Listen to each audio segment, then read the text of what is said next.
కాకినాడ నగరాన్ని శుభ్రంగా అందంగా తీర్చిదిద్దేందుకు ప్రజలు కూడా బాధ్యతగా మెలగాలని నగరపాలక సంస్థ కమిషనర్ ఎన్వివి సత్యనారాయణ పేర్కొన్నారు. గురువారం ఉదయం దుమ్మలపేట 10వ డివిజన్ పరిధిలో నందమూరి తారక రామారావు నగర ప్రాంతాల్లో ఆయన శానిటేషన్ పనులను పరిశీలించారు. ఈ సందర్భంగా పలు ప్రాంతాల్లో నెలకొన్న సమస్యలను కమిషనర్ గుర్తించి వాటి పరిష్కారానికి సంబంధిత అధికారులకు తక్షణ ఆదేశాలు జారీ చేశారు.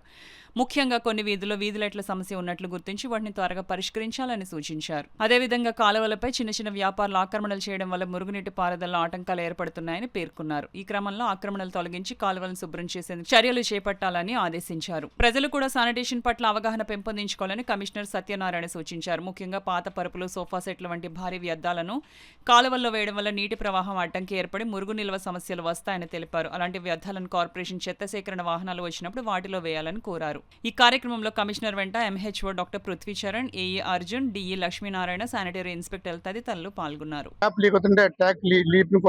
అరెస్ట్ చేయడం జరిగింది. అక్కడ ముఖ్యంగా ఆర్డబ్ల్యూఎస్ డిపార్ట్మెంట్ ఎవరైతే ఉన్నారో ఆ ట్యాప్ ని they have to close it అని చెప్పాము.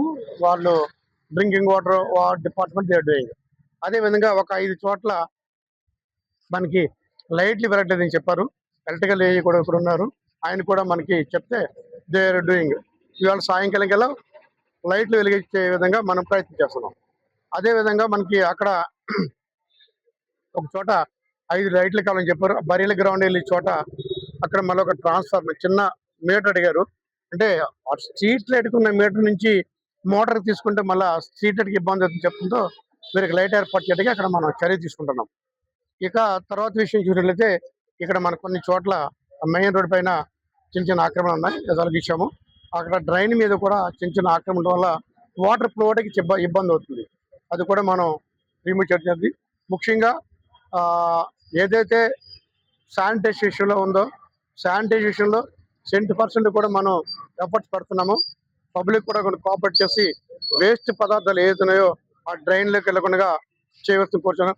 ఫర్ ఎగ్జాంపుల్ ఇది కూడా చూడండి, ఎంత డ్రైన్లో మరి ఆ విధంగా చేస్తున్నా కూడా కొంతమంది పరుపులు సంథింగ్ వేస్ట్ మెటీరియల్ పట్టుకొచ్చి దాంట్లో వేసేస్తున్నారు. దానివల్ల వాటర్ ఫ్లోయింగ్ ఆగిపోతుంది. ముఖ్యంగా అప్పుడు అట్లా చేయడం వల్ల అంత మేజర్ డ్రైన్ లో కూడా మరి పరుపే చేయడం వల్ల మొత్తం ఆగిపోయింది. మనిషి ఎంత కష్టపడి కూడా పని చేస్తున్నాం. అట్లాంటి పనులు చేయొద్దని అందరినీ కూడా రిక్వెస్ట్ చేస్తున్నాం.